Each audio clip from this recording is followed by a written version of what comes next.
சக்கராதிபதியும் சேரக்கூடாத ஒளியில் வாசம் பண்ணுகிறவரும் மனுஷரில் ஒருவரும் கண்டிராதவரும் காணக்கூடாதவரும் நமக்காய் மரித்து உயிர்த்த எம்பெருமான் இயேசு கிறிஸ்துவின் பொற்பாதம் பணிந்து எம் வில்லிசையை துவங்குகின்றோம்.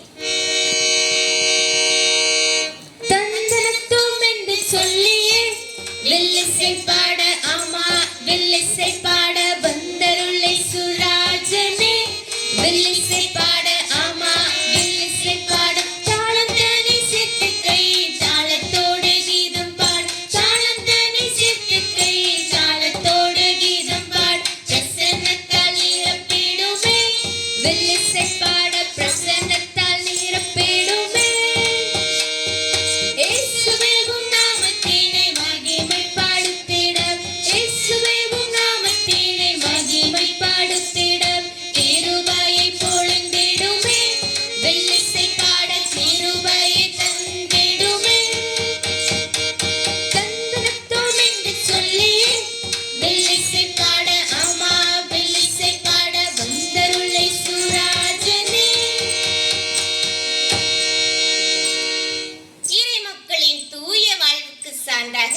ஒரு வாலிபன் இன்றைய கதாநாயகன் தானியேல்.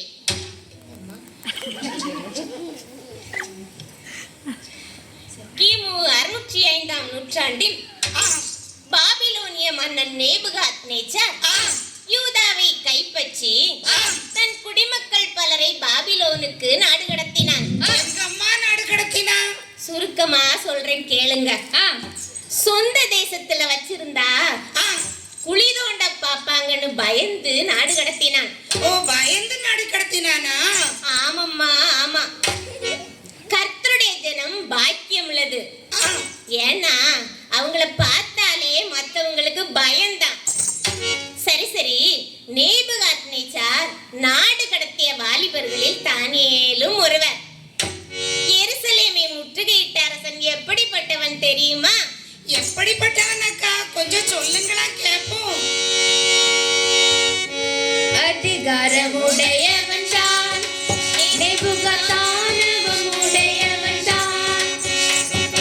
அதிகாரமுடையவன் தான் நேபுகாத்நேச்சார், உடையவன் தான். மாமன்னன் என்ற மமதையுடனே எருசலேமை முற்றுகையிட்டான். மாமன்னன் என்ற மமதையுடனே எருசலேமை முற்றுகையிட்டான். அதிகாரமுடையவன் தான் நேபுகாத்நேச்சார், உடையவன் தான். உயர்குல வாலிபரே, மாசு இல்லாதவரே, உயர்குல வாலிபரே, மாசு இல்லாதவரே, அழகிலும் ஞானத்திலும் அறிவிலும் சிறந்த வாலிபரை அரண்மனையில் வைத்தார். அழகிலும் ஞானத்திலும் அறிவிலும் சிறந்த வாலிபரை அரண்மனையில் வைத்தார். அதிகாரமுடையவன் தான் நேபுகாத்நேச்சார், உடையவன் தான். நல்லா கேட்டீங்களா? கேட்டோம். நாடு கடத்தி தன்னுடைய அரண்மனையில் கொண்டு போய் வச்சாங்க. நாடு கடத்தி எல்லாரையும் கொண்டு போய் அரண்மனையிலயா வச்சான்?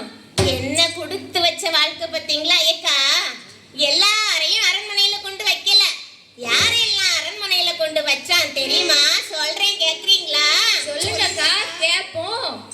யூதா புத்திரராகிய தானியேல், அனனியா, மிசாவேல், அசரியா இவங்களை தான் அரண்மனையில கொண்டு போய் வச்சான். இதுதான் வேலியில இருக்கிற எருக்களை எடுத்து கண்ணுல ஊத்துன கதை. ஆமாக்கா, ரொம்ப சரியா சொன்னீங்க. ஏக்கா, நீங்க நினைக்கிற மாதிரி இல்ல. பாபிலோன்ல படிப்பறிவே இல்லாதவங்க நிறைய பேர் இருந்திருப்பாங்க போல. அப்படியாக்கா? அதனாலதான் நேபுகாத்நேச்சார் மன்னன் படிச்சவங்களையும் அழகானவங்க, என்னை போல அழகானவங்களையும், என்ன போலையா? என்ன போல உங்களை போலையா? உங்க உங்களை போல திறமையானவங்களையும் ஆ, அறிவானவங்களையும் ஆ. ஐயா உங்களை போல ஞானவானம் உள்ளவங்களையும் ஆ.